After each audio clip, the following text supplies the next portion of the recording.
Saya sampai sekarang masih S2 LCMA. LC itu titel S1 dari Al-Azhar Kairo, MA itu S2 dari Maroko.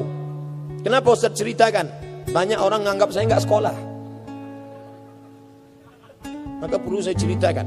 Sombong Ustaz? Nah, saya tidak sombong. Hanya saja ada orang-orang yang perlu kita ceritakan tentang diri kita.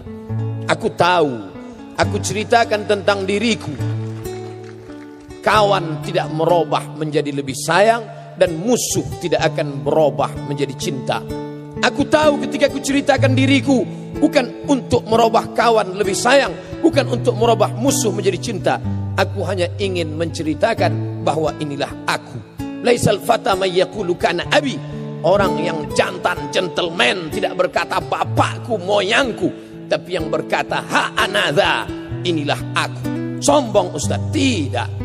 At-takabbur lil mutakabbir sedekah. Sombong kepada orang yang sombong itu sedekah.